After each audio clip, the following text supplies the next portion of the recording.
Shalom jemaat Tuhan. Tuhan Yesus baik bagi kehidupan kita dengan saudara ya. Amin. Haleluya. Mari saudara kami berdiri dan kita sama-sama sembah Bapak saudara di dalam.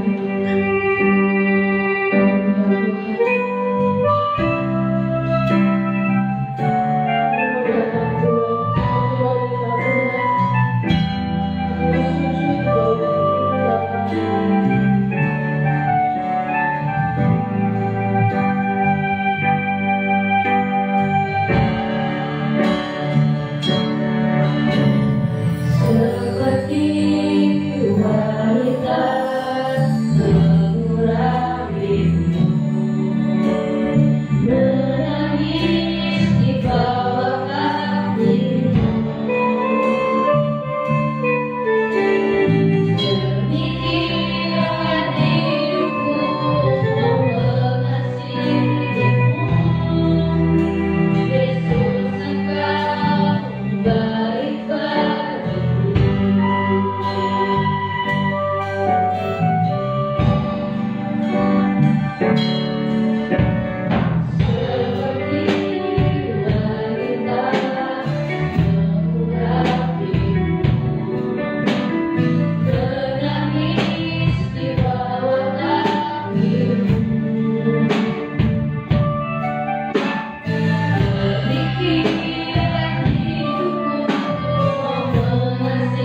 Haleluya. Bapa kami di surga, kami percaya Tuhan, setiap kami yang hadir pada pagi hari ini, kami rindu dalam kesetiaan-Mu ya Bapa.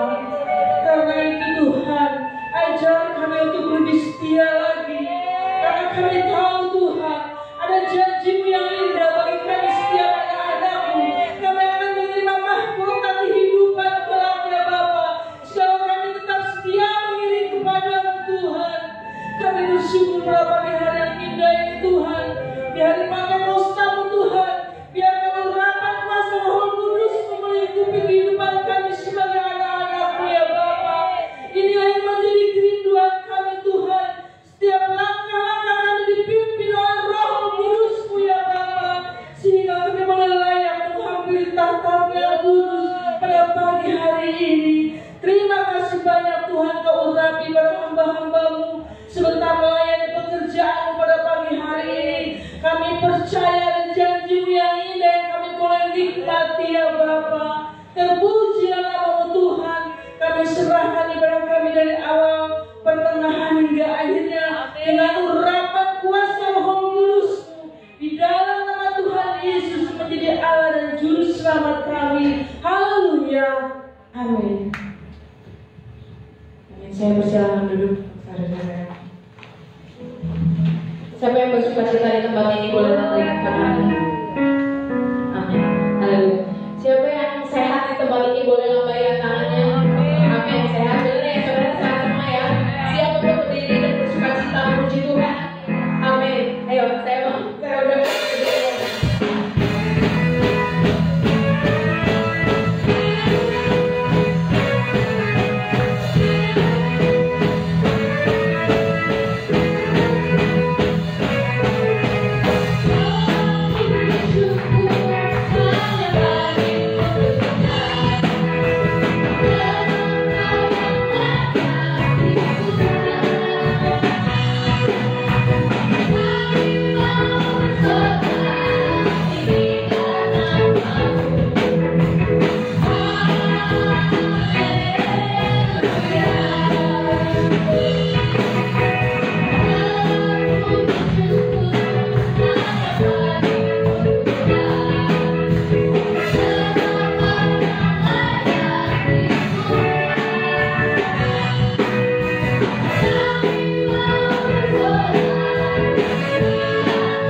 di suatu ibadah yang ditunggu-tunggu adalah firman Tuhan. Tapi kita nggak pernah mau melewatkan pujian dan penyembahan dengan saudara yang kita. Amin. Haleluya Tuhan. Haleluya Yesus. Sungguh Tuhan kami memuliakan Tuhan.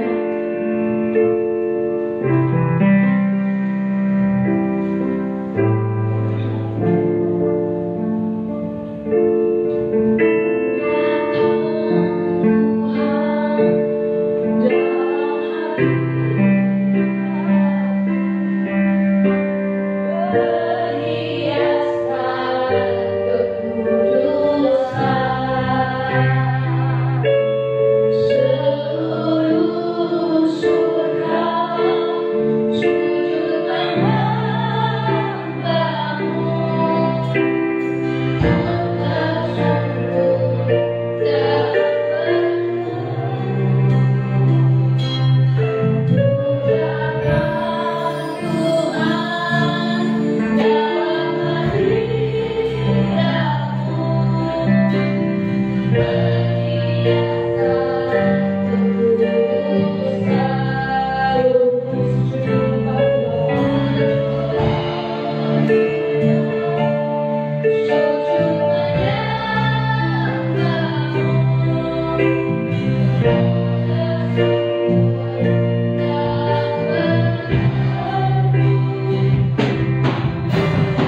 surga bumi menyembahmu.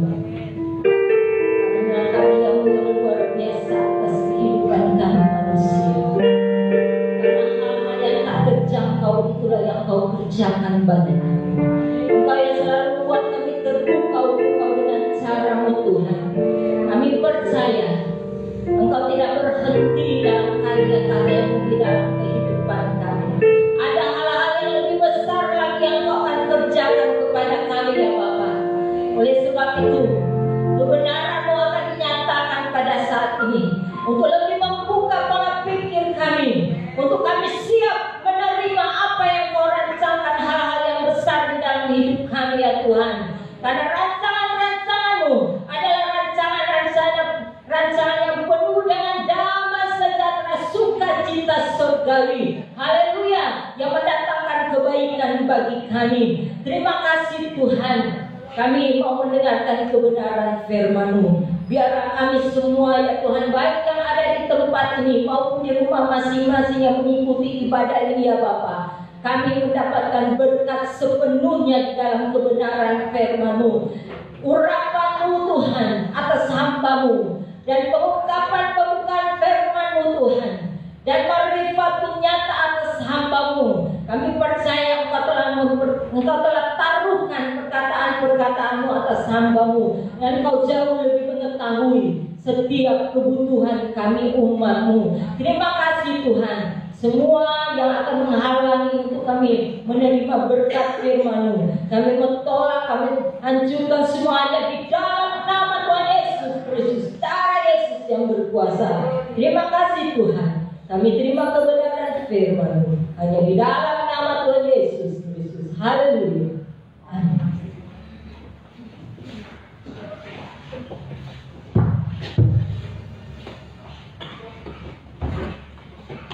Puji nama Tuhan, shalom saudara, setiap kita yang hadir secara onsite maupun yang hadir di rumah-rumah lewat online live streaming. Hari ini adalah perayaan Pentakosta, ya, di mana Yesus naik ke surga, lalu Dia mencurahkan Roh Kudus-Nya. Dia naik ke surga, Dia menjadi raja segala raja karena mendapat kedudukan yang tertinggi untuk seorang manusia. Dia berhasil dan dia mendapat kedudukan yang tertinggi dari seluruh pemerintah. Dia lebih tinggi otoritasnya dari seluruh pemerintah, baik yang dahulu di zaman Yesus sampai sekarang bahkan terus akan datang. Dia yang tertinggi, seorang manusia. Saat dia menjadi manusia, dia mendapat kedudukan yang tertinggi, dan setelah dapat kedudukan yang tertinggi, maka Dia curahkan Roh Kudus. Tidak berhenti dipenuhkan Roh Kudus, tapi ada urapan Roh Kudus, ada karunia-karunia Roh, ada jawatan Roh. Ini sebuah kepercayaan. Dia pergi, tapi sebelumnya dia percayakan, dia kirim Roh Kudus untuk memberi kepercayaan kepada anak-anaknya, khususnya kepada umatnya, lalu kemudian dia akan datang. Dan sama seperti kisah di dalam Lukas yang kita akan lihat, kalau dia ada seorang bangsawan yang dinobatkan sebagai raja, dia pergi ke satu tempat karena akan dinobatkan sebagai raja, lalu dia balik minta pertanggungjawaban dari apa yang telah dipercayakan olehnya kepada hamba-hambanya. Ya, seperti Yesus juga, persoalannya bukan dia naik, tapi di waktu dia kembali, dia akan minta pertanggungjawaban dari semua umatnya, dari semua manusia, termasuk kita, hamba-hambanya. Konteks anak adalah kita waris, tapi konteks hamba, saudara, karena kita memiliki tugas sebuah pelayanan, baik itu melayani Tuhan maupun melayani manusia. Apa yang Tuhan beri, satu hal saja, kepercayaan apa yang Tuhan kasih kepada kita, hidup. Hidup ini adalah kesempatan untuk kita bisa berbuat. Dengan apa? Perbuatan baik, kebajikan, kasih yang kita kasih kepada orang lain. Gak jauh-jauh lah di keluarga kita sendiri, gak jauh-jauh lah di pembantu rumah tangga kita, di pegawai kita. Nah, ini wujud dari kepercayaan Tuhan selama kita hidup. Saudara ya, apakah kita betul melayani Tuhan dan sesama? Nanti Tuhan kita bertanggungjawab. Sudah, mari kita baca Injil Lukas 19 ya.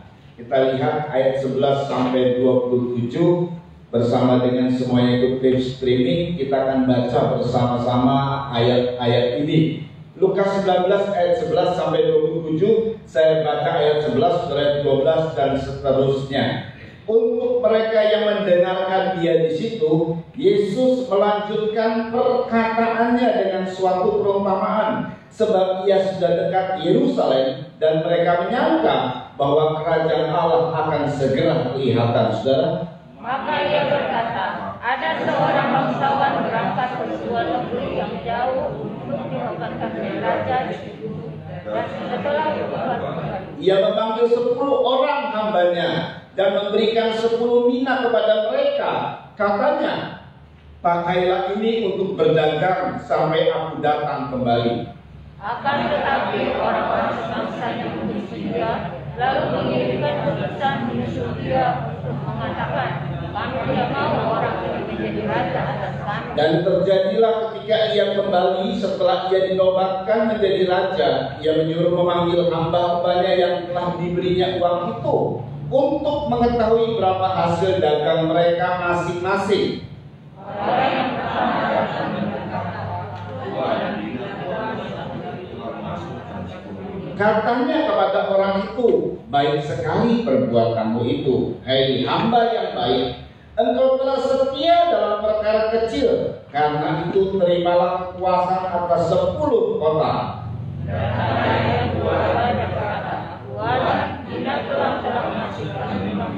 Katanya kepada orang itu, dan engkau kuasailah 5 kota.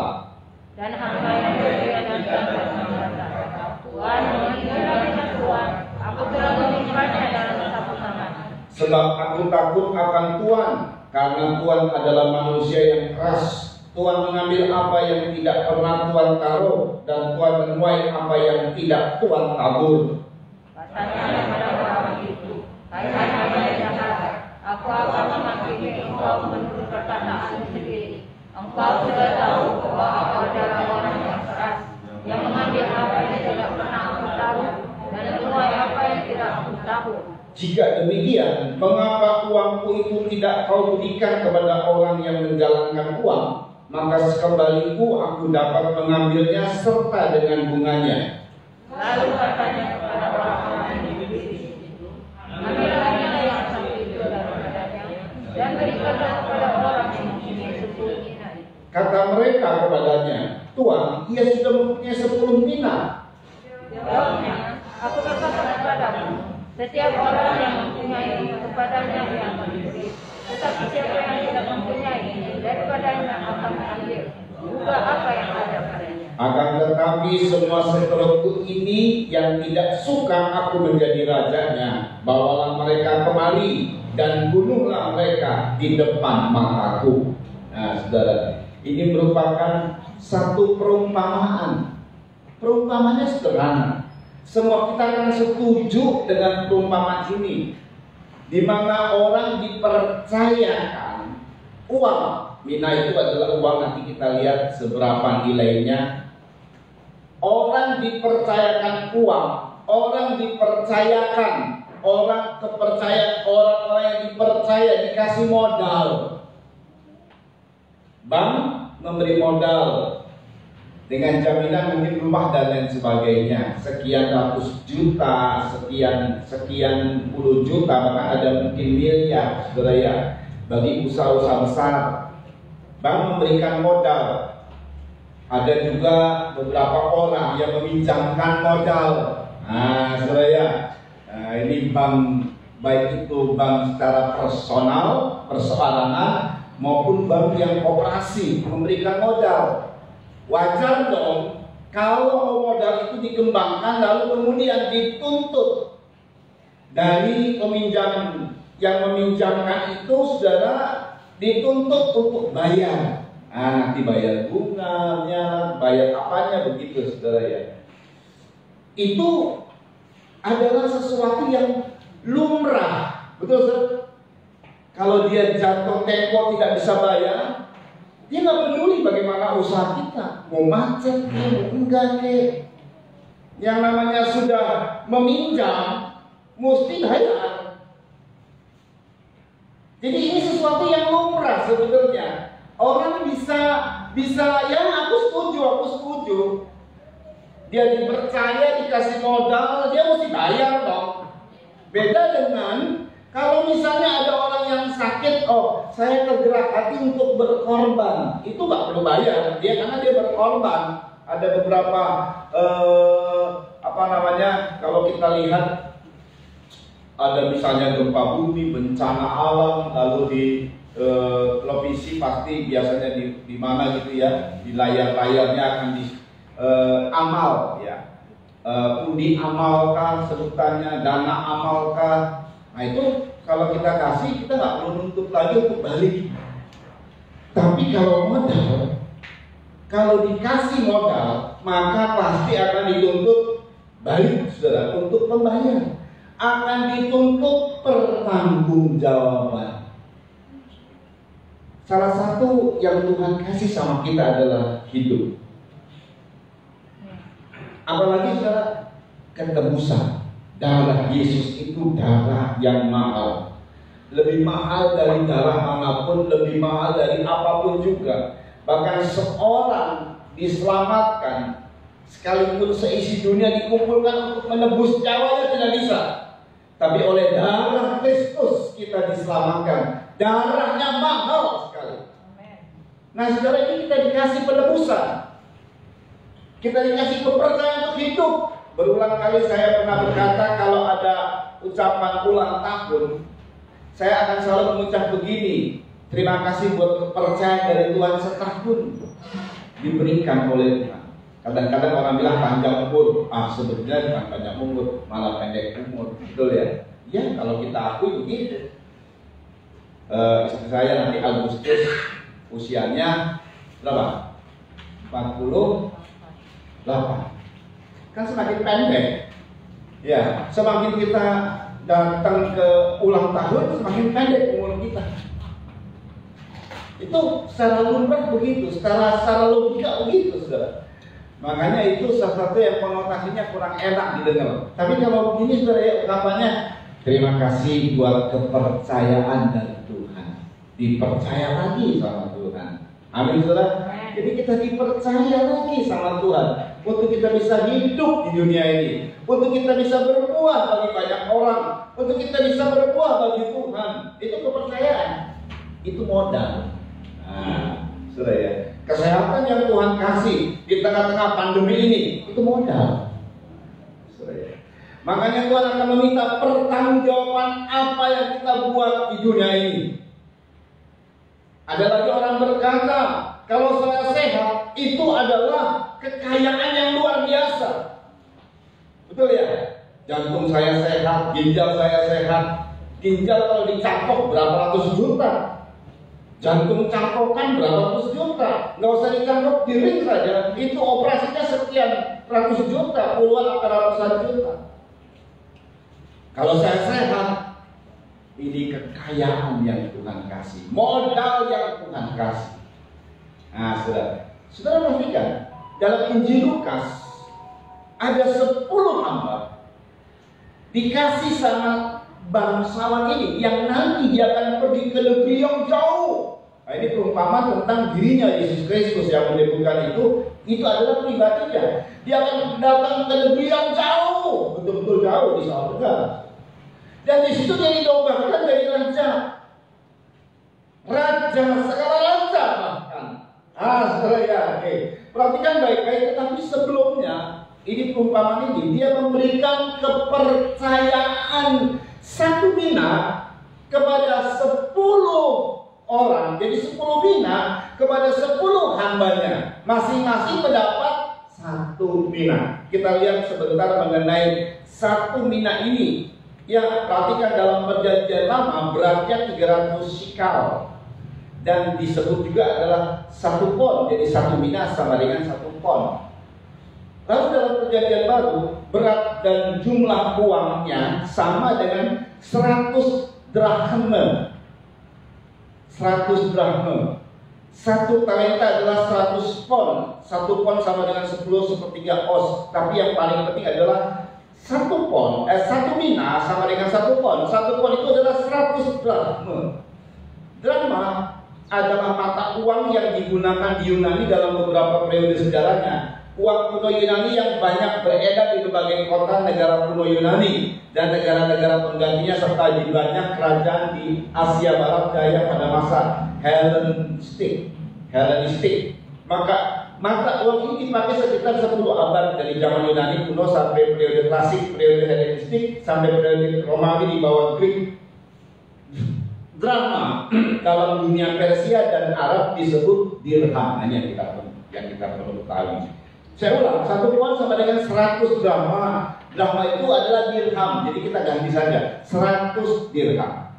Nah, kemudian dalam dunia Persia dan Arab disebut dirham adalah uang dari Persia yang beratnya kira-kira 8 gram. Sebutan ini juga digunakan untuk uang perak Yunani yang nilainya hampir sama dengan 1 dinar. Nah, ini yang kita kenal di dalam Alkitab, dirham dan dinar. Khususnya untuk dinar adalah 1 dinar adalah upah pekerja 1 hari. Jadi saya ulang kembali, 1 mina itu sama dengan 100 dirham atau 100 dinar. Dan 1 dinar itu adalah upah pekerja 1 hari, upah buruh tapi ya. Kalau upah buruh sekarang ini, ya katakan kita ambil aja 100.000. Kalau kita bayar tukang itu tiap hari 100.000, itu belum lagi dengan maaf rokoknya, makanannya. Ya kita hitung aja 100.000 lah supaya gampang begitu ya. Seminggu ya kita mesti bayar berapa? 700.000. Sebab 1 hari 100.000. Itu belum beli dengan alat-alatnya kita beli sendiri gitu kan. Ini hanya bayar upahnya. Itu kalau buruh. Nah kalau upahnya sekretaris 1 hari, lebih bagus. Upahnya direktur, lebih bagus lagi. Kita ambil yang kasarnya aja nih, buruh. Nah, saudara ya, kita ambil buruh 100.000. Maka dikasih 1 mina itu sama dengan 100 dinar. 100 dikali 100.000. Betul ya? 100 dikali 100.000 berapa? 10 juta. Lumayan lah modal 10 juta. Kalau mau bikin pisang goreng kayaknya wah lebih-lebih lah. Kalau pisang goreng lebih-lebih lah. Kalau modal 10 juta lumayan. Daripada lu manjur kan ini kan lumayan. 10 juta. Itu kalau buruh tapi. Saudara, yang paling penting adalah 1 mina itu 100 dirham. Angka 100 itu angka klimaks, angka maksimal dari penuaian, dari sebuah penuaian. Karena benih yang dikasih sama Tuhan itu baik selalu. Jadi 100 mina, 1 mina itu 100 dirham itu terbaik. Itu adalah modal yang baik. Bangsawan ini ngasih kepada 10 hamba, masing-masing dapat 1 mina. Karena dia kasihnya 10 mina, masing-masing dapat 1 mina. Kalau bicara nilainya memang 10 juta kalau dirupiahkan di zaman sekarang. Tapi kalau kita perhatikan saudara, ini bangsa ini memberikan kepercayaan dan itu yang baik. Angka 100 itu, karena 1 mina itu 100 dirham. Angka 100 itu adalah angka klimaks dari penuaian. Kalau dia berkembang, dia mencapai ke klimaks. Matius 13 ayat 8 kita baca yuk. Tolong. Matius 13 ayat 8. Kita perhatikan ini baik-baik.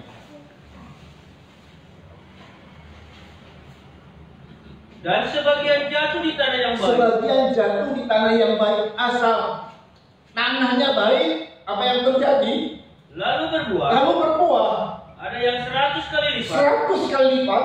Ada yang 60 kali lipat. Ada 60 kali lipat. Terus Ada yang 30 kali lipat. Ada yang 30 kali lipat. Jadi angka 100 itu angka klimaks. Jadi kalau kita kerja, hasilnya itu klimaks, itu angka klimaks. Pemberian klimaks dari Tuhan. 1 mina itu sama dengan 100 dinar atau 100 dirham. Klimaks.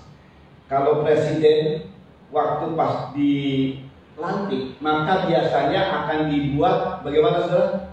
100 hari. Begitu ya? 100 hari. Dihitung 100 hari ini.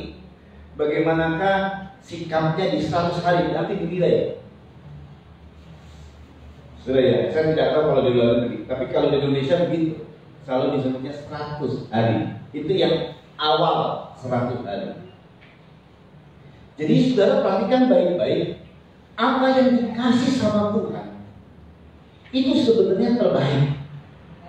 Benih yang dikasih, modal yang dikasih oleh Tuhan adalah yang terbaik. Saudara dengar baik ya, ini nih persoalan dagang. Persoalan dagang itu persoalan yang lumrah hari-hari. Wajar kalau dituntut, wajar. Dan konteks persoalan ini saudara dikaitkan dengan hal yang rohani. Yang jasmani aja kamu nggak benar, nggak jujur, nggak baik, apalagi yang rohani. Yang kelihatan nih, makanya Tuhan memberikan gambaran sederhana sekali. Aku percaya 1 mina, 100 dirham, 100 dinar. 100 itu adalah angka klimaks. Jadi pemberian yang terbaik dari Tuhan untuk kita. Dalam hal yang duniawi aja kamu tidak baik, tidak benar, tidak jujur, bagaimana hal yang rohani? Ini harta yang sesungguhnya. Gak taunya hal yang rohani kaitan juga dengan jasmani. Jasmani kaitan juga dengan rohani. Pertama adalah waktu Tuhan memberi kepada 10 hambanya. Waktu bangsawan ini memberi kepada 10 hambanya. Ini orang-orang kepercayaan. Betul saudara? Waktu bank memberi modal kepada saudara, dicek dulu ada blacklist. Oh, bisa dipercaya nih. Maaf saudara ya. Apalagi kalau nilainya gede ya, dicek dulu. Katakanlah saudara punya kredit mobil A begitu ya. Telat dulu bayarnya, belum tentu dikasih. Betul nggak? Jadi kalau orang memberi pinjaman, kalau orang memberikan modal, itu pasti orang itu dipercaya. Orang kepercayaan awalnya 10 hamba ini baik semua. Orang-orang kepercayaan. Orang-orang kepercayaan biasanya apa saudara? Orang yang dipercaya biasanya apa? Dalam hal uang. Kira-kira kalau kita mau percaya sama orang, kira-kira apa saudara? Pertama, orang itu baik. Kedua, jujur. Ketiga, setia, loyal. Betul? Nah, kriteria dari 10 hamba itu begitu semua. Percaya. Kalau saudara masih dipercaya, hidup itu anugerah memang. Dan kalau Tuhan mau percaya kepada saudara, jadi kita lihat sebentar deh, karena ini setelah saya singgung ya, ini ungkapan Tuhan di dalam Injil Lukas juga, saudara. Kita lihat, ini menarik banget, saya melihatnya ini menarik banget ya. Kita baca Injil Lukas pasal 16. Injil Lukas pasal 16. Ini ayat ini tidak saya siapkan. Tiba-tiba muncul apa yang Tuhan ungkapkan tadi, saudara ya. Injil Lukas 16 kita membaca, saudara, ayat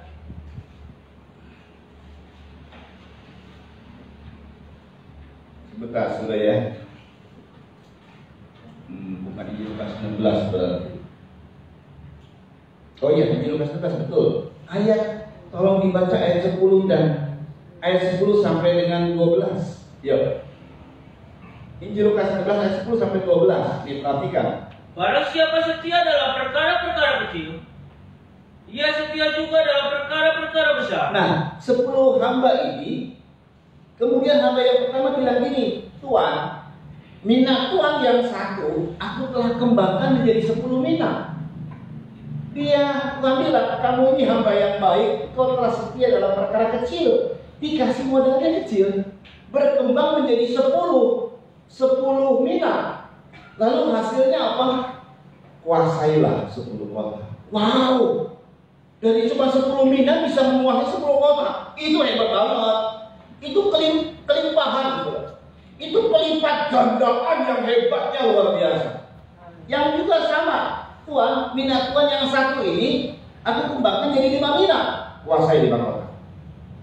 Barang siapa yang setia dalam perkara kecil akan diberikan perkara-perkara besar, akan diberikan kepercayaan besar. Kalau Tuhan yang percaya, nggak tanggung-tanggung. Tadi kuasai 10 kota. Ini nggak cuma wow banget. Terus, dan barang siapa tidak benar dalam perkara tapi kalau tidak benar juga dalam perkara-perkara yang kecil, ia tidak benar juga dalam perkara-perkara besar. kalau misalnya udah biasa nyuri uang kecil lah cuma 10.000, lama-lama gede nanti, dia nggak akan benar juga dalam perkara besar. Kebohongan, lama-lama jadi 1 miliar. Kalau kecil kan gitu kan ya, kecil, dia ngumpulin ini yang setia dalam perkara kecil, lama-lama dikasih levelnya naik, lama-lama jadi besar.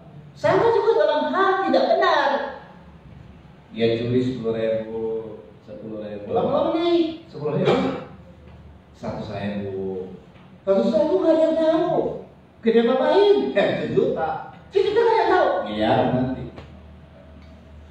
Makanya kalau kita didik anak, itu jangan dibiarkan pencurian kecil. Wah nggak apa-apa lah, uang toko jadi nggak apa-apa lah. Bentar lagi nanti gede dia. Loh, ini kebenaran loh. Ini adalah ungkapan pernyataan yang mengenal tentang manusia yang dibuat sama Tuhan, diciptakan sama Tuhan. Jadi kalau Anda membiarkan hal-hal yang tidak benar dalam perkara kecil, orang ini tidak akan benar juga nanti dalam perkara besar. Makanya perlu dididik. Termasuk kita juga, saudara. Kalau saudara tidak benar dalam perkara kecil, ini mah kecil, cuma soal begini mah kecil, mau jemputnya nggak ya? Nggak benar juga dalam perkara besar. Tetapi itu terbaik terus. Jadi, jikalau kamu tidak setia dalam hal mamon yang tidak jujur. Iya, kadang-kadang bisnis itu tidak jujur. Orang dapat dan berhasil, ketidakjujuran terjadi. Nanti kita lihat nih contoh-contohnya. Hal harta lah harta. Ini jasmani banget.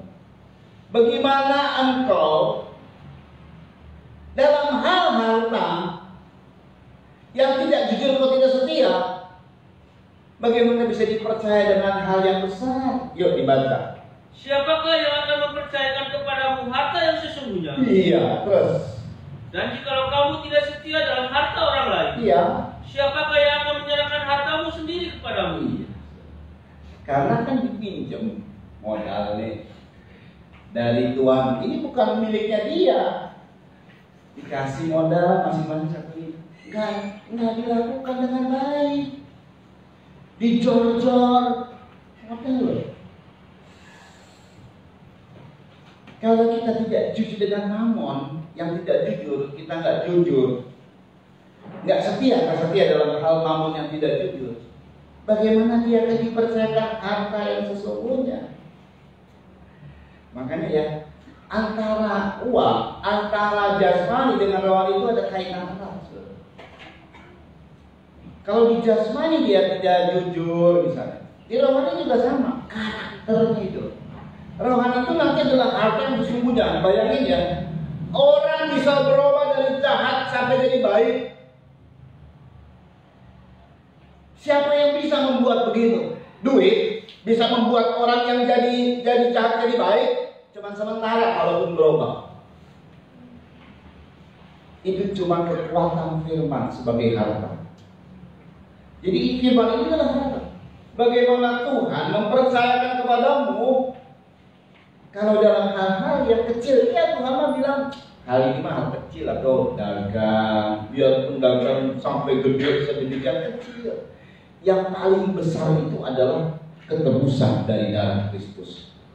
darah yang mahal, yang paling mahal. Dan dari ketebusan ini terjadi dampak yang dahsyat sampai kepada jasmani. Bayangkan loh, dari ketebusan yang Tuhan kasih, sebab Tuhan bilang, aku telah dipakukan sehingga surat hutangmu lunas. Itu dampaknya kalau rohani sampai ke jasmani tuntas, benar-benar tuntas. Kelemahan kita di testing sama Tuhan, dikasih baru berkat sedikit udah sombong. Aduh, sayang banget. Masih ada hal yang luar biasa yang Tuhan mau kasih sama kita. Hal-hal yang jasmani itu gampang sekali. Ini yang paling sulit itu adalah hal rohani. Dan Tuhan sudah sediakan, Tuhan sudah kerjakan. Ketebusan salah satunya, darah yang mahal. Sudah dengar baik. Jadi mari kita lihat 10 orang ini dipercaya. Awalnya mereka ini baik semua, namanya dipercaya. Yang namanya Tuhan yang mempercaya itu nggak cuma lihat luar, tapi lihat dalam juga.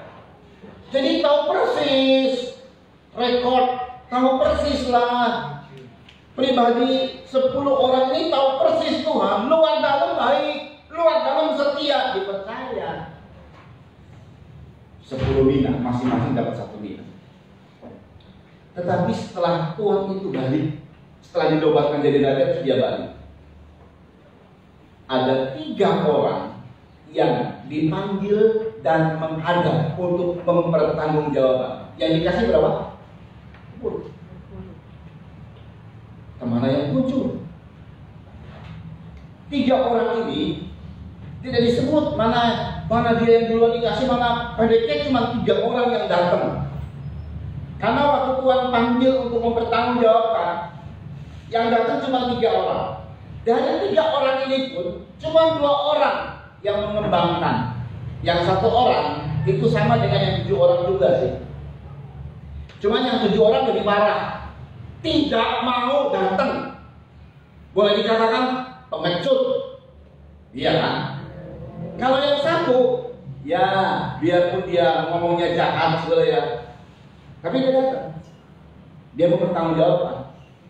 Yang lain nggak tahu tuh, nggak bertanggungjawabkan. Kan banyak kan yang begitu ya. Waktu pas datang bank atau datang kredit atau kreditur ya, atau ya pihak bank lah, kabur. Ini kayak 7 orang yang pengecut. Kalau 1 orang ini nggak pengecut, sebab dikembalikan lagi tuh modalnya.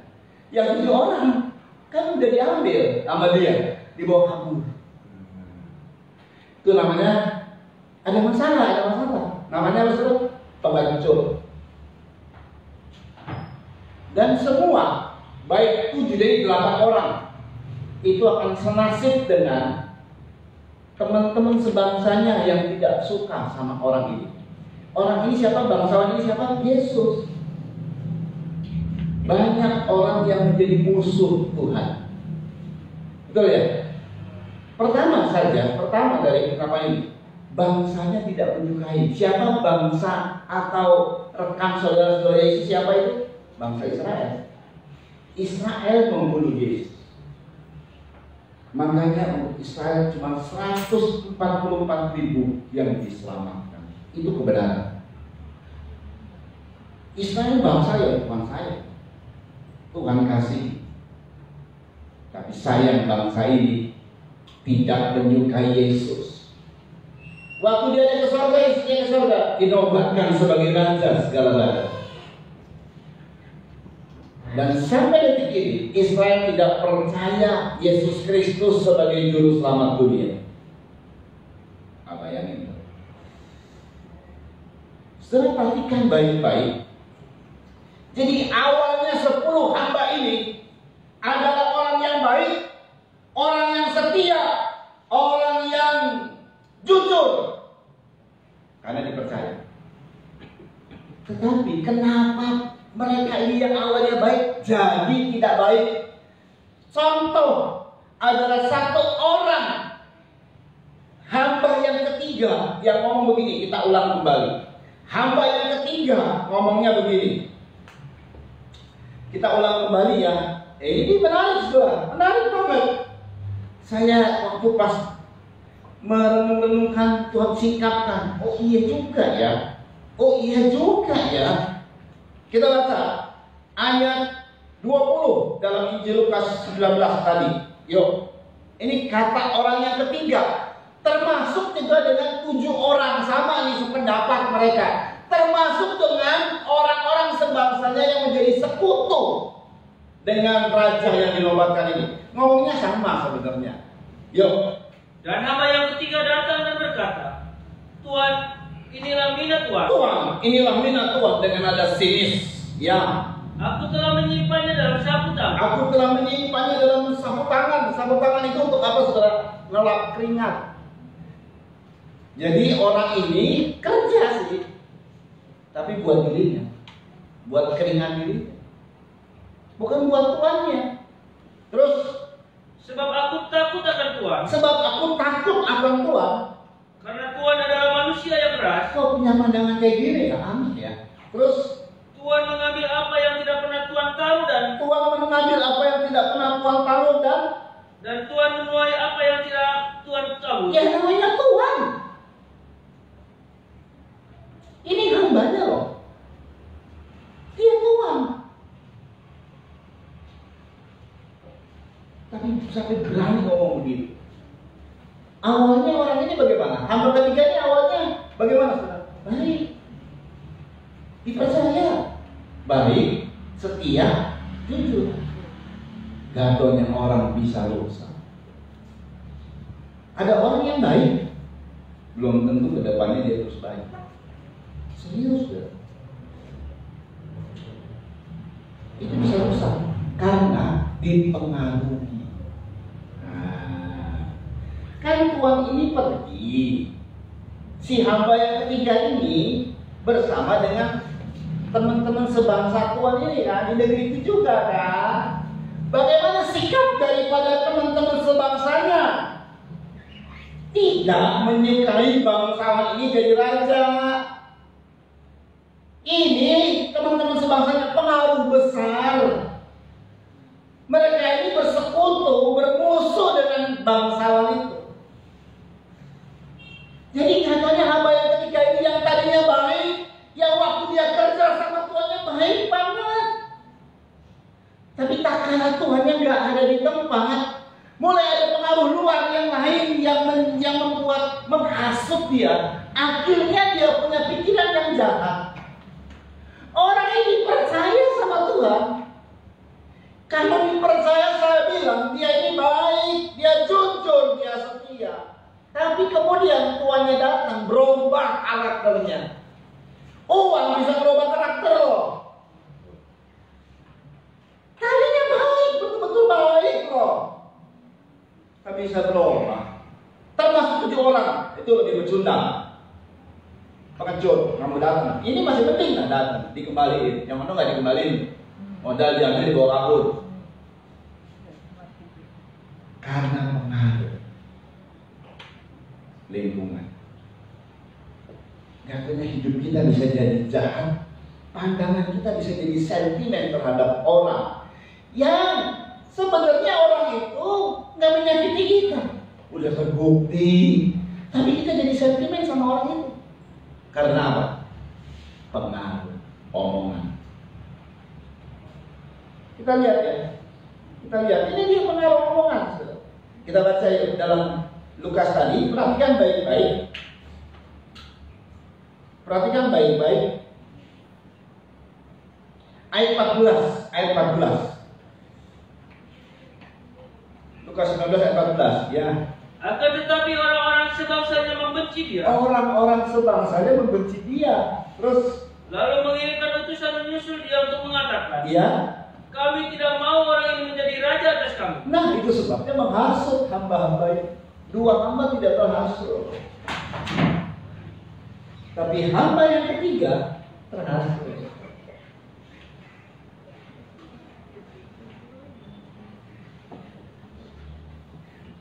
Dia bilang, aku tahu Tuhan keras. Dia punya pandangan begitu.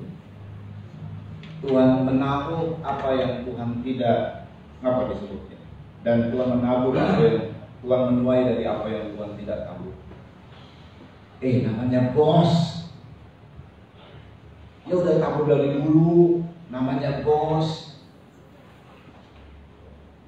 Yang nabur ya dia, yang nuai ya saya. Bos kayak iya. Betul nggak sih? Kalau bos punya sawah, dia punya tukang-tukang, masa dia sendiri yang kerja? Enggak lah. Yang nabur ya orang, hamba-hambanya. Yang nuai dia dapat duit, betul kan? Yang namanya bos. Jadi tadinya pikirannya nggak begitu jahat, pikirannya nggak jahat sama sudah begitu, tapi jadi jahat. Omongannya jadi jahat. Gara-gara omongan jahat ini kemudian Tuhan itu marah. Hukum orang ini. Saudara ya, kita lompat dulu, kita lihat ini ya, bagaimana nanti Tuhan marah. Nah, yuk kita baca ayat 27. Ayat 27. Kita baca dulu sebentar ayat 22. Tuhan bilang apa ini sama hamba yang ketiga? Yuk. Katanya kepada orang itu. Katanya kepada hamba yang ketiga itu, ya. Hai hamba yang jahat. Hamba yang jahat. Terus. Aku akan menghakimi engkau menurut perkataan. Aku akan menghakimi engkau menurut perkataan. Lalu lompat. Kemudian kita lihat ayat 27. Akan tetapi semua seteruku ini yang tidak suka aku menjadi rajanya. Tuhan sudah jadi raja segala raja. Dia berkata sebagai raja, dia nggak suka sama Tuhan. Kayak begini nanti nasibnya. Tidak suka aku menjadi rajanya, terus bawalah mereka kemari. Dan bunuhlah mereka di depan mata. Ungkapan ini adalah ungkapan yang sungguh mengerikan. Bunuh mereka di depan mataku tanpa mengenal belas kasihan. Ingat, Tuhan bukan manusia. Kalau dia sudah murka, nggak ada yang namanya belas kasihan. Dan Tuhan bukan manusia yang bisa berbelas kasihan. Oh, bayi nangis, oh aduh. Orang tua nangis, ketimpa, adu-aduhan, mengerang, nggak peduli. Kalau dia sudah murka, tapi dia adalah pribadi yang panjang sabar. Tapi kalau sudah murka, jangan tanya. Di depan mata itu artinya, saya lihat mereka merintih, nangis, berteriak, minta ampun, gak diampuni sama Tuhan. Nah, itu maksudnya. Seteruku termasuk hamba yang ketiga dan 7 hamba yang lainnya termasuk semua. Hasutan. Nah, ini mesti hati-hati. Orang ini tadinya baik sama saya, baik. Misalnya ya, tiba-tiba ada ungkapan yang jahat, pernyataan yang jahat. Tuhan ini bilang, aku akan menghakimimu menurut perkataan.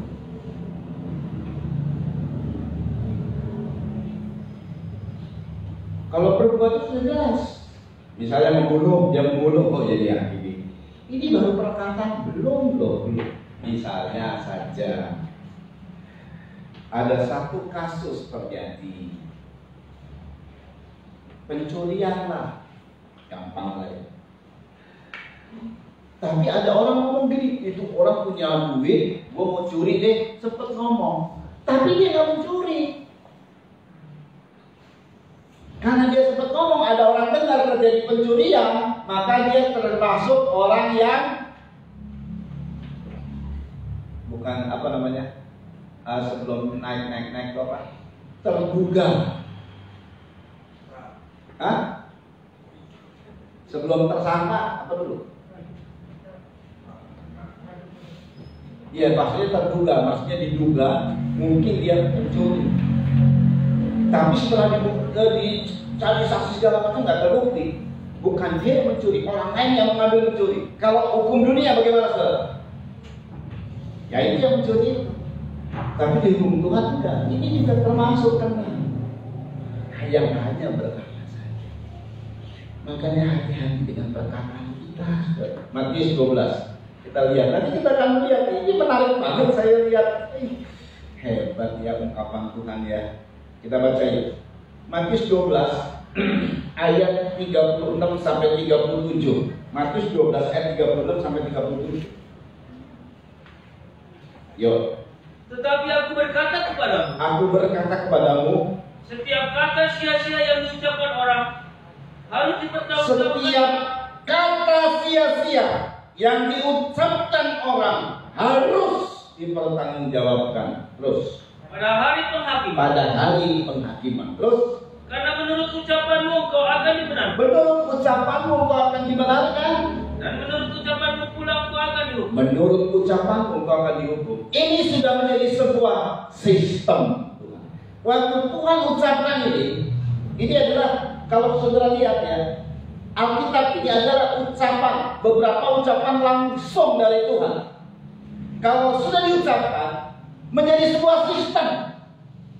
Saudara, kalau sistem itu gak perlu dipanggil, dia otomatis sendiri, otomat sendiri. Jadi begitu kita mengucapkan kata-kata yang sia-sia, langsung terjadi sistem, akan terjadi hukuman. Ya entah nanti kapan hukumannya. Kita ucapkan kata-kata yang sia-sia. Gak perlu dipanggil-panggil. Oh dia ini ucapkan kata sia-sia nih, kita liungkan, kita klarifikasi segala macam. Gak perlu, udah jadi sistem dia. Begitu keluar dari ucapan kita, akan terjadi hukuman. Tetapi kalau ucapanmu benar, menurut ucapanmu kok dibenarkan. Penting artinya mulut.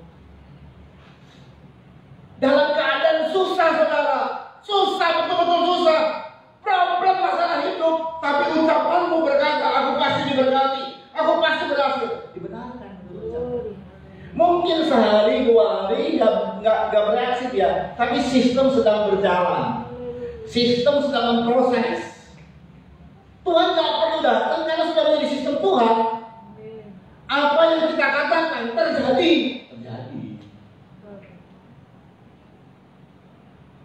Itu loh, sudah jadi sistem. Setiap apa yang Tuhan ucapkan menjadi sistem, aturan kerajaan sorga atas dunia ini. Tuhan sudah raja, menjadi raja segala raja. Jadi yang berlaku atas dunia ini adalah sistemnya Tuhan. Ada sistem iblis yang lain, tapi kalah dengan sistemnya Tuhan. Yang tertipu ya masuk sistemnya iblis. Kenapa lagi dengan sistemnya iblis? Jadi bulan-bulanan roh jahat. Kita maaf nggak akan jadi bulan-bulanan roh jahat. Kita adalah anak-anaknya. Cuman sayangnya kita menemukan kata-kata yang tidak baik. Kayaknya lah kenal lah. Siapapun itu kenal. Karena Tuhan yang bilang sistem ini berlaku. Orang dunia berlaku juga, Tuhan juga berlaku lah. Menurut apa yang kau katakan, maka aku akan hukum. Itu hamba yang ketiga. Saudara, kalau kita lihat, mereka ini sebetulnya 10 hamba ini baik semua di mata Tuhan, jujur semua. Itu awal-awalnya. Kan dulu juga kan anak-anak Tuhan ini baik banget, setia sama Tuhan. Apalagi waktu bertobat, aduh rohani banget. Baru lahir kembali, cinta mula-mula, aduh luar biasa banget. Betul, terbukti benar. Tapi terus sekarang bisa jadi jahat ya. Pandangannya bisa jadi jahat ya. Kena pengaruh. Dia nggak konsisten, dia nggak setia, dipengaruhi hanya oleh firman, hanya oleh Tuhan. Tuhan itu adanya di mana? Dalam firman-Nya. Dia nggak konsisten, dipengaruhi hanya oleh Tuhan. Makanya tidak heran terjadi kebangkrutan, terjadi kekacauan, terjadi berantakan. Padahal Tuhan bilang, dia ngomong sama Petrus, 2 hal yang Tuhan kasih sama Petrus. Karena Petrus mengungkapkan begini, engkau adalah Mesias, anak Allah yang hidup. Kata Tuhan pada Petrus, di atas batu karang aku akan dirikan jemaat. Petrus itu hamba Tuhan, usahanya dia dirikan jemaat. Kalau saudara pembisnis, di atas batu karang ini aku akan dirikan usaha. Allah mau kebangkrutan itu alam maut tidak menguasai. Kunci kerajaan surga kuberi kepadamu. Kerajaan surga itu kunci apa? Berkat. Surga itu nggak ada tutup, adanya cuma satu. Apa? Berkat. Betul nggak? Ada surga tutup-tutup? Nggak ada. Surga itu isinya cuma berkat. Itu dikasih kunci. Bayangin ya, kebangkrutan tidak menguasai, tapi berkatnya dikasih kunci. Nih, pin password banknya surga. Waktu Petrus bicara, engkau adalah Mesias, anak Allah yang hidup. Lalu Tuhan ngomong, bukan manusia yang ngomong, tapi Bapakku yang di surga yang mengatakan hidup dalam dirimu dan keluar untuk ungkapkan. Jadi ungkapannya dipengaruhi oleh apa kata Bapak. Berhasil. Petrus punya kelemahan, tapi gak pernah Petrus ini kelemahan-kelemahannya menggugat apa yang Tuhan ngomong. Berhasil. Sampai hari matinya berhasil. Bukan orang pintar loh Petrus, orang biasa. Kalau Tuhan sudah cinta sama seseorang, kalau Tuhan sudah sayang sama kita, nggak peduli latar belakang kamu apa. Kalau Tuhan sudah angkat kita terus diangkat, nggak peduli orang lain ngomong apa. Tuhan itu mau diangkat, nanti besok begini loh. Oh nggak peduli kalau diangkat sama Tuhan. Serius tuh. Kelemahannya begini loh. Kalau kita mikir-mikir, kalau Cik mau angkat itu jadi orang yang dipercaya, hati-hati loh. Karena dulu ada pengalaman begini-begini. Kalau kita udah mulai mikir, Tuhan udah. Dia tanggung. Kalau dia ngomong, dia jamin, dia tanggung. Kekurangannya ya saya tanggung. Oh dia sudah tanggung kok.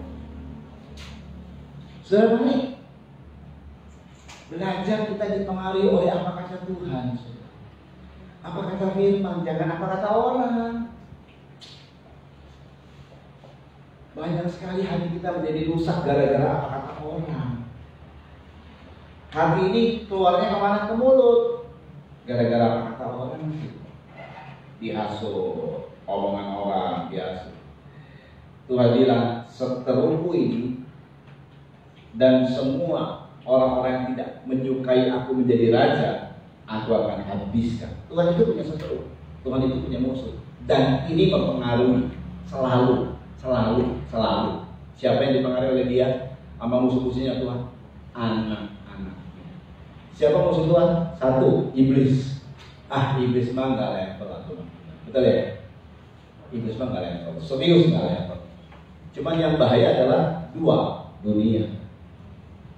Kita baca Yakobus pasal 4. Ini musuh Tuhan. Ya, diakui kita tinggal di dunia. Pengaruh dunia begitu hebat. Orang dunia punya pengaruh. Ci, kamu ditukar sama suami? Kayak saya aja. Biar orang Kristen, tapi dia pengaruh dunia juga. Lawan Ci, lawan. Ya iya. Habis itu. Yakobus 4. Hai kamu. Orang-orang yang tidak setia. Orang-orang yang tidak setia. Dalam penggembalaan ini butuh kesetiaan. Tapi ada orang-orang yang tidak setia. Punya pengaruh. Terus serius saudara. Orang-orang yang tidak setia itu punya pengaruh.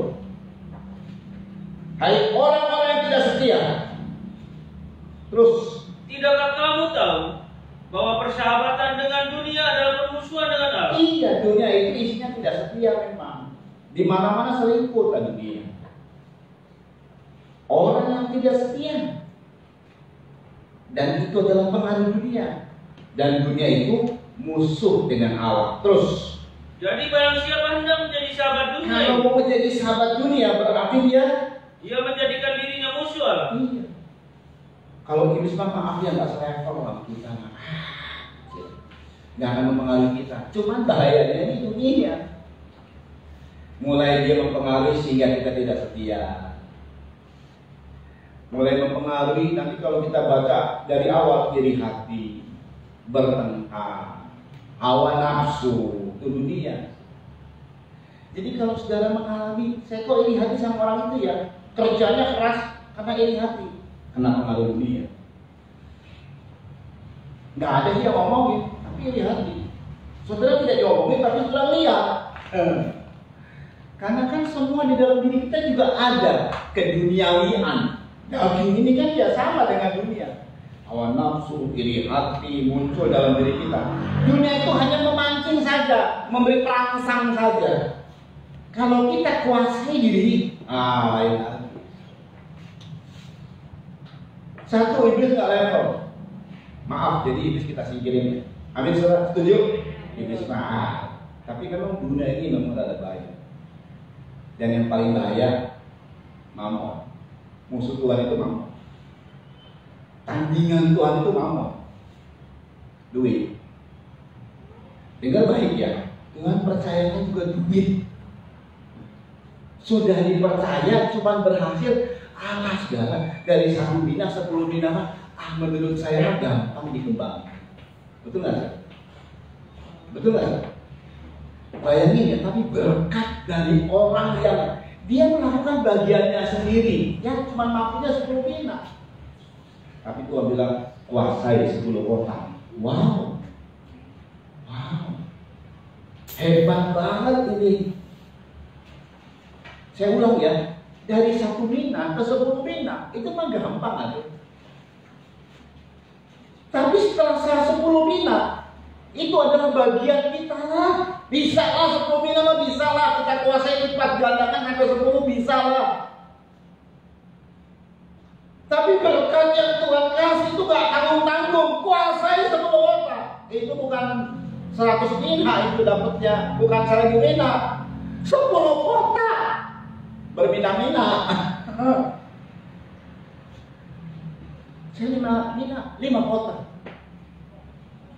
Wow, hebat loh. Itu cara Tuhan memberkati kita itu kalau sudah cinta sama kita. Kalau memang kita konsisten terus dipercaya sama Tuhan, hebat Tuhan itu. Makanya mau dipengaruhi sama Tuhan, mau dipengaruhi sama firman. Namun ini duit, Tuhan udah kasih duit juga kok. Tuhan kasih kok hal-hal yang gitu mah hal yang gampang, itu mah kecil. Tuhan bukan cuma kasih 1 bina, lalu kemudian dapat 10 bina, Tuhan kasih kota. Bukan kuota, kota. Salah tafsir lagi. Kota, city kota, bukan kuota, kota. Ini hebat banget. Jadi mari kita mesti percaya. Jadi saat kita percaya, saat kita percaya kepada Tuhan, saat kita menjadi orang kepercayaan dari Tuhan, saat kita sedang bekerja beraktivitas, jangan mudah dipengaruhi sama apa yang kata dunia, apa yang kata mamon. Jangan. Jadi kalau kita dipengaruhi, mudah dipengaruhi, karakter kita jadi rusak. Karakter yang baik bisa jadi rusak karena hasutan. Ya saya kadang-kadang dengar biarin aja nanti firman yang menjawab. Karena firman ini kebenaran. Firman ini tahu siapa diri saudara, tahu siapa diri saya. Saya juga ini bukan sekali pertama kali ungkapan ini ya. Ya udah lama sih. Tapi pada waktu ungkapan ini biasanya talenta yang diungkapkan. Ini kok minat sudah ya. Menarik sekali waktu saya ungkapkan ini. Dan saya melihatnya, kok dari sisi yang satu ya, sisi yang lain, memang firman ini kaya bener ya. Ada pembukaan rahasia yang terus sampai saya saja yang melihat, yang merenungkan ini kagum-kagum dengan tuntunan Tuhan. Haleluya. Mamon adalah pribadi yang tidak jujur. Di dunia ini juga, dunia mamon ini kerjasama, kong kali kong, koncolawas, soulmate. Nah, ini kalau di mamon kita tahu lah, tapi kita baca lah yang namanya mamon. Lukas pasal 16. Nah, tadi itu kisahnya. Kalau tadi mamon yang tidak jujur aja kamu tidak bisa setia, bagaimana mau harta yang sesungguhnya? Ini mamon nih yang tidak jujur. Lukas 16 ayat 1 sampai 9. Yuk tolong dibaca. Dan Yesus berkata kepada murid-muridnya, ada seorang kaya yang mempunyai seorang bendahara, kepadanya disampaikan tuduhan bahwa bendahara itu menghamburkan miliknya. Iya, menghamburkan milik tuannya. Ini koruptor namanya. Ini orang bendahara ini koruptor namanya. Banyak koruptor sekarang, bukan miliknya, dihamburkanlah milik tuannya. Ya, bos. Lalu ia memanggil bendahara yang sudah berkata kepadanya, apakah yang kudengar tentang engkau? Apa yang kudengar tentang engkau? Ini persoalan dunia ya, di dunia ini. Ini tuannya juga bukan Tuhan Yesus, bukan ini. Ini dunia. Kalau dunia begini modelnya. Yuk. Berilah bertanggung jawab atas urusan. Sama dunia juga minta pertanggungjawaban sekarang. Jangan tanya. Terus Sebab engkau tidak boleh lagi bekerja sebagai kau bendahara. dipecat, tidak lagi boleh bekerja sebagai bendahara. Terus, Kata bendahara itu di dalam hatinya, iya, apakah yang harus aku perbuat? iya. Tuanku memecat aku dari jabatanku sebagai bendahara. Terus, Mencangkul aku tidak dapat. terus. Mengemis aku malu. Gengsi. Nah, udah satu menghamburkan duit, dua gengsi ke dunia. Karena ini urusannya kepada mamon, kepada dunia. Terus, Aku tahu apa yang akan aku perbuat, supaya apabila aku dipecat dari jabatanku sebagai bendahara, ada orang yang akan menampung aku di rumah mereka. pikirannya supaya aku dipecat, ada orang yang nampung aku. Nanti kita lihat kisahnya. Dipecat nggak? Jadi dipecat nggak nih orang? Ya. Lalu ia memanggil seorang demi seorang yang berhutang kepada tuannya. Ya. Katanya kepada yang pertama, Ya.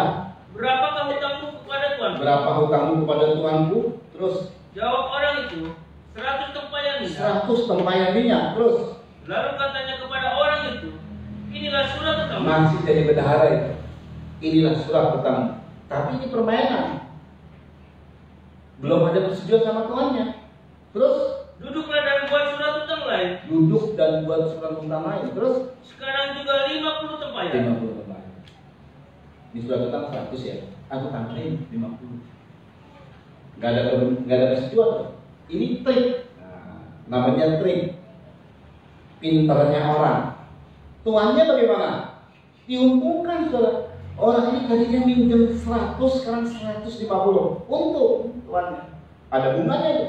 Mau lagi ini orang. Kan bank itu begitu. Bro, berapa pinjamnya 10 juta? Ini ada loh. Mau pinjam lagi nggak? Betul nggak saudara? Oh, yang namanya pinjaman di online, di segala macam. Pinjam 10 juta sampai berapa juta? Hanya KTP aja. Hanya KTP. Nggak salah emang. Lapor. Bunganya, jangan tanya. Bunganya cuma sedikit. Kata siapa? Kalau udah masuk ke sistem, nggak main-main. Dia main sistem.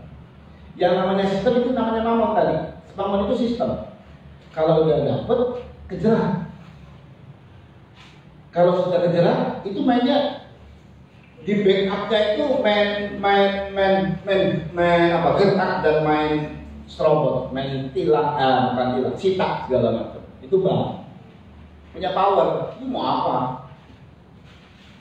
Ini. Jadi orang semakin punya duit, semakin punya power kalau di dunia ini. Makanya masuklah di dalam hadirat Tuhan. Kalau saudara nggak punya duit, serius.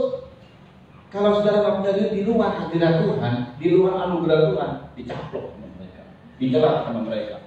Kalau masih dalam hadirat Tuhan, dalam anugerah Tuhan yang sebagai gembala, dia pasang badan.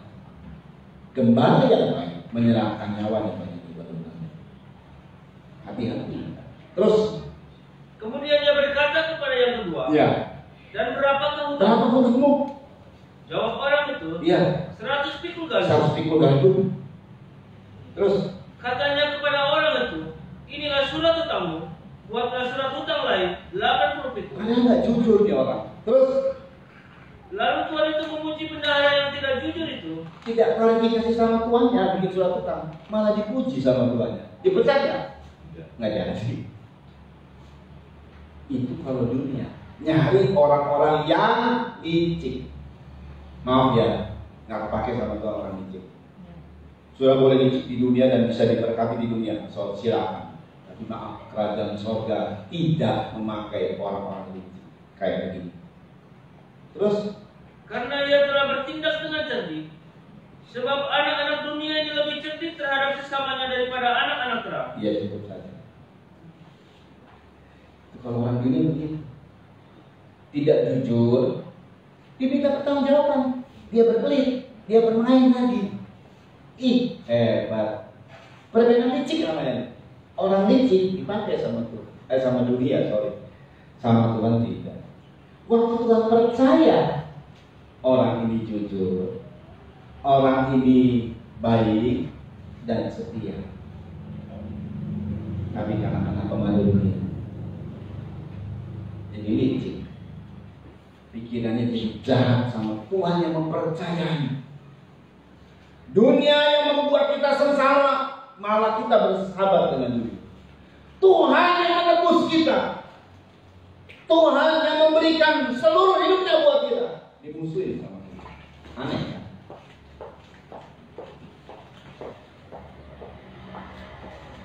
Terbukti bagaimana ada orang yang membela kita, itu dimusuhin sama kita. Nah, makanya ya, kalau dalam pekerjaan itu mesti hati-hati, saudara. Kadang-kadang investor atau teman-teman kita, memang orang ini keras. Tuhan ini kan keras, ya kok keras. Kerasnya itu kebaikan loh. Tapi kalau orang dunia sukanya pada licik dia, udah kentara liciknya, tapi dipakai. Itu namanya orang ini pengaruh dunia. Kalau orang itu benar, orang benar itu nggak mau dijilat, nggak mau dipusku, Anda mah hebat ya, luar biasa, nggak mau. Dia tahu trik dari belakangnya itu nanti apa. Nah, gitu loh. Orang yang benar selalu akan nyatakan kebenaran. Tidak disukai sama orang memang. Jujur tidak disukai. Banyak orang tidak sukai kalau dia menyatakan kebenaran. Tapi itu yang dipakai sama Tuhan. 10 hamba, cuma 2 orang dia menyatakan kebenaran. 1 orang dan 7 orang, bahkan seisi bangsa yang tidak suka Tuhan ini jadi raja, tidak suka kebenaran. Tapi memang ya, pengaruh itu hebat. Orang yang tadinya baik sama kita tiba-tiba jadi sentimen itu. Ada apa namanya? Pengaruh. Omongan dari sana sini. Oh, ya sudah. Ini hamba yang ketiga tiba-tiba ngomong begini. Aku tahu Tuhan keras. Loh, sebelumnya dipercaya baik, akrab, 10 hamba, 10 kepercayaan. Dia tiba-tiba hamba yang ketiga dan 7 hamba yang lain nggak menyukai Tuhan. Aku tahu Tuhan keras, menuai apa yang tidak ditabur. Tuhan itu bilang, ya kok keras mengambil tindakan disiplin, perlu disiplin, apalagi dalam hal uang. Kalau bicara bisnis. Kalau misalnya mau memberi sosial. Sakit, ya dikasih. Jangan kemudian sakit utang dulu ya. Enggak, kalau memang tergerak hati kita kasih. Tapi kalau bisnis. Tegas, keras memang. Nggak bisa minta tuntut. Makanya ada banyak orang, saya tuh nggak mau kerjaan saudara saya. Kenapa nggak mau kerjaan saudara? Ya kalau saudara saya pinjam duit kita nggak enak, nggak dikasih. Ini padahal uang perusahaan begitu ya, nggak dikasih bilang saudara. Jahat sama saudara. Jadi nggak enak jadinya. Ya ada orang punya prinsip begitu, saudara. Ya nggak benar juga sih, ada keliru juga. Makanya tetap tegas, mau ambil saudara, mau ambil siapa, tegas, keras, disiplin. Sama Tuhan itu kalau soal duit disiplin. Buat nolong kita. Sebab kekayaan itu, duit itu punya jerat yang bisa menjerat kita. Setelah ini kita lihat, toh akhirnya Tuhan harus meminta pertanggungjawaban kepada kita. Bagaimanakah pertanggungjawaban kita ini kepada Dia tentang hidup kita? Tuhan tidak nanya begini, Kodidin bisnisnya maju nggak di sorga nanti gitu ya? Enggak berani tanya sama Tuhan. Tapi bagaimanakah hidup terhadap istri, anak, rekan-rekan sekerja, hidupmu terhadap Tuhan dan sesama. Kalau soal duit nggak pernah, surga nggak akan kekurangan duit. Amin, saudara. Cuman Tuhan contohkan, ini persoalan yang simpel ya, sederhana, remeh kalau sama Tuhan lah. Sebutannya apa ya kalau istilah receh. Uang mereceh sama Tuhan, receh. Lo serius, karakter itu yang dikejar sama Tuhan. Sudah dikasih firman, sudah dapat firman jemaat Tuhan ini, jemaat yang diberikan anugerah sama Tuhan. Ditanya, kalau soal duit, berapa sih kekurangan kita? Lo Tuhan itu luar biasa. Asal kita pertahankan kebenaran firman. Saya melihat bahwa ada beberapa hal. Ya, saya poin-poin yang sangat luar biasa ini, di mana uang ini memang kok bisa mempengaruhi ya. Lalu kemudian pengaruh dari orang lain, ini bahaya. Jadi jangan mudah dipengaruhi oleh apa kata orang, jangan mudah dihasut. Tapi mari kita dipengaruhi oleh apa kata firman. Makanya cinta firman, cintailah firman. Di mana di situ ada firman yang murni, kebenaran yang murni, kejar, cari, lalu terapkan, koreksi diri kita. Bukan untuk mengoreksi orang ya, koreksi diri kita. Oh iya, saya belum sesuai dengan apa yang Tuhan mau. Oh Tuhan banyak anugerah untuk menunggu kita. Ayo berubah.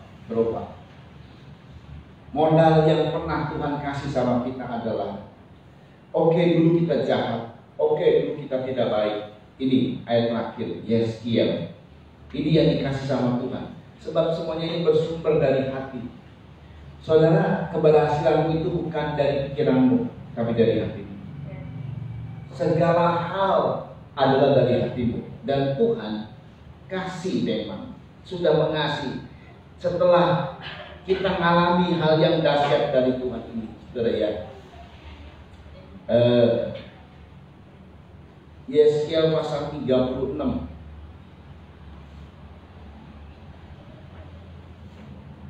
ayat 20 mana ini?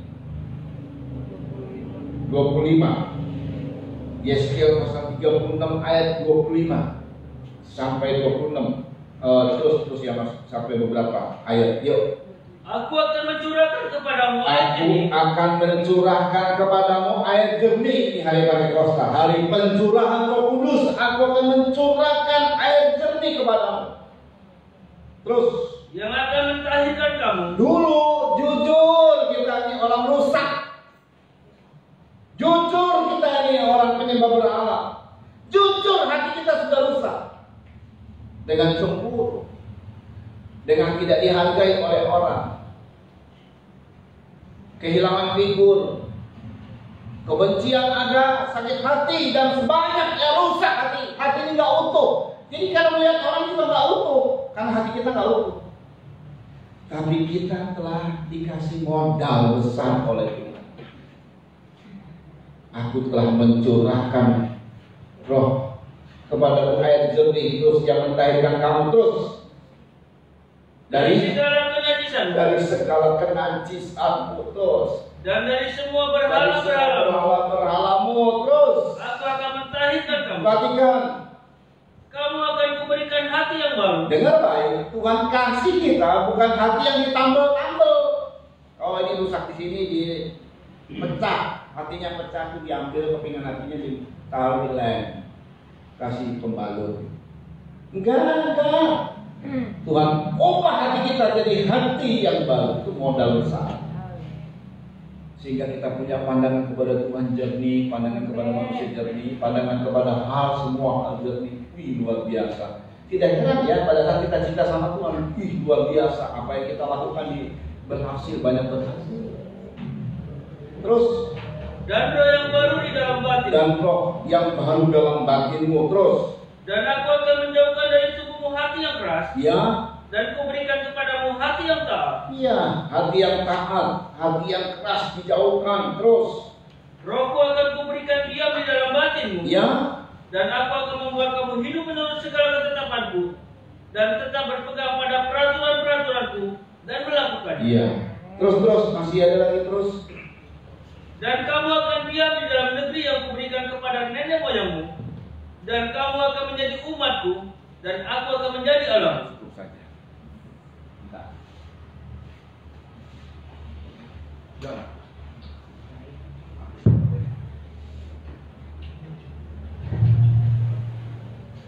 Ya, saudara. Jadi saudara, begitu luar biasanya Tuhan atas kita. Tuhan kasih kepada kita hati yang baru. Ini coba ganti dulu. Baterainya. Tuhan kasih hati yang baru kepada kita. Tidak ditambal, tidak dibuat ini dan itu, tapi hati yang baru. Saudara, mari saudara, ini lebih daripada cuma satu mina. Ini adalah sesuatu yang dahsyat dan luar biasa. Tuhan hanya minta pelihara hatimu. Hati yang baru itu dipelihara, sehingga tetap sampai detik ini hati kita adalah hati yang baik. Dari hati terpancar kehidupan. Kehidupan itu butuh apa? Butuh makan, butuh minum, butuh pekerjaan. Itu dari hati sebenarnya. Hati yang baik justru akan mengerjakan hal-hal yang baik. Baik dalam pekerjaan, baik dalam apa saja, semua menjadi berhasil. Jaga hati ini saudara, yang telah dikasih oleh Tuhan. Pencurahan Roh Kudus, Pentakosta adalah dicurahkannya Roh Kudus atas kita, sehingga kita memiliki hati yang baik. Yuk kita datang sama Tuhan. Mari pemain musik, yuk. Selain perjamuan suci, siapkan diri. Ayo mari main perjamuan suci. Semua yang ikut live streaming juga ikut perjamuan suci. Haleluya. Ayo mari. Yuk kita doa. Bapa yang baik, yang sudah tersedia adalah tubuh dan darah Kristus. Kami tahu kuasa tubuh dan darah Kristus itu membarui hidup kami. Tubuh kami yang berontak dan tidak taat akan bersekutu dengan tubuh yang taat. Hati kami yang keras akan bersekutu dengan hati yang lembut dan rendah hati. Itulah pribadimu, karena kami bersekutu dengan pribadimu lewat tubuh dan darah Kristus. Di hari Pentakosta ini kami percaya kuasa Tuhan bekerja atas kami. Kami terima tubuh dan darahmu dalam nama Tuhan.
mengambil roti. Dan sesudah itu ia mengucap syukur atasnya. Yesus memecah-mecahkannya dan berkata, inilah tubuhku yang diserahkan bagi kamu. Perbuatan ini menjadi peringatan akan aku. Bukankah roti yang kita pecah-pecahkan adalah persekutuan dengan tubuh Kristus? Amin. Apakah dengan percaya tubuh Kristus dalam nama Tuhan Yesus Kristus.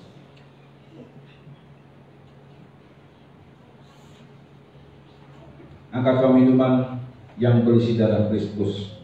Demikian juga Yesus mengambil cawan sesudah makan lalu berkata, cawan ini adalah perjanjian baru yang dimeteraikan oleh darahku.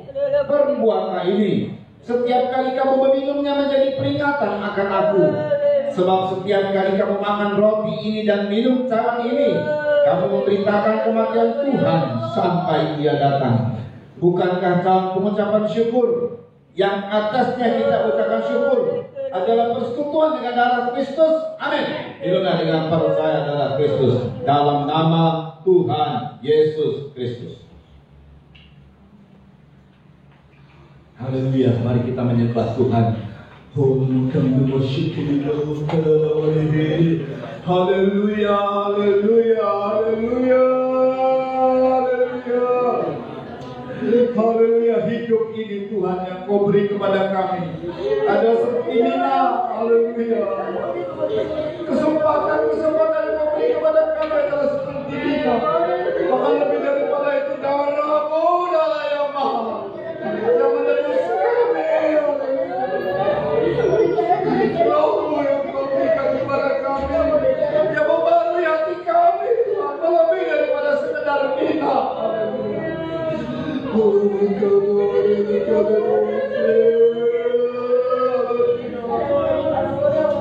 Ampuni kami kalau kami terpengaruh dengan dunia. Ampuni kami Tuhan kalau kami terpengaruh dengan hasutan-hasutan, omongan-omongan yang bukan kebenaran. Tuhan, berikan kami supaya kami tidak terpengaruh dengan firman-Mu. Berikan hati kami supaya terpengaruh dengan firman-Mu. Cinta firman. Haleluya. Terima kasih Tuhan.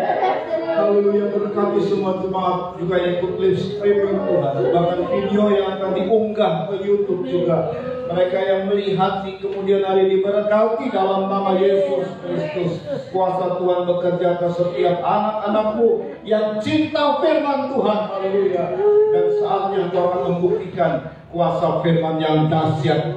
Haleluya. Bagi orang-orang yang mencintai firman Tuhan, biarlah praktek hidup kami ini Tuhan sesuai dengan apa yang Tuhan mau, yaitu kebenaran firman Tuhan.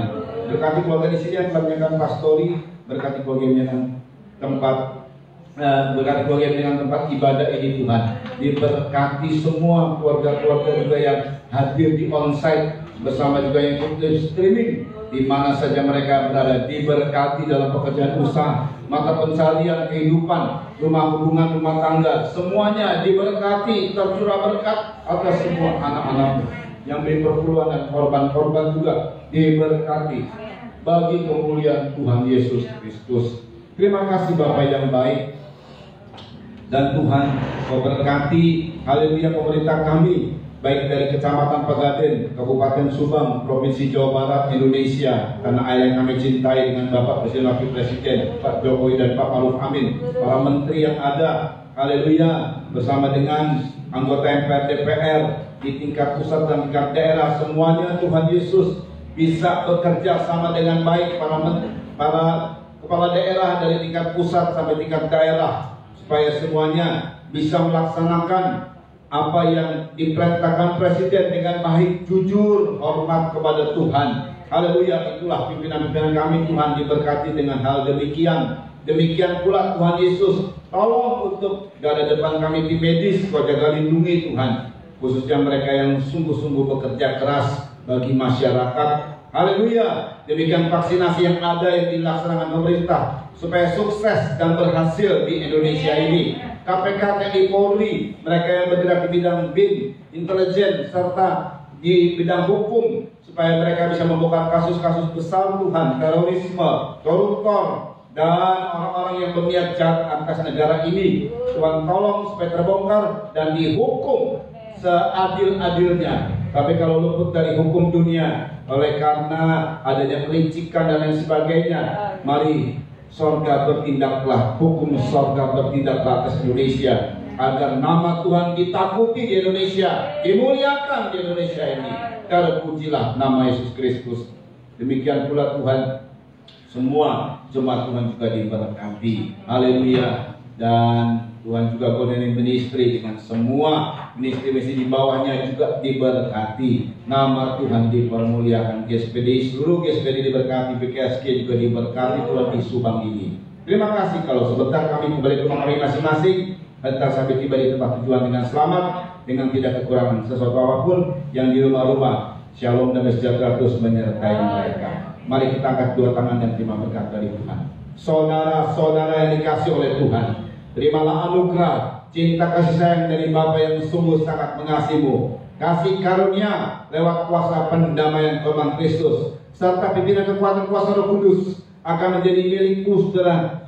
Ketiga berkat-berkat rohani itu bersama dengan berkat-berkat jasmani yang lainnya, maka milikmu, karena engkau adalah anak-anak Allah yang berhak menerima, keturunan Abraham yang berhak menerima dari berkat-berkat Tuhan.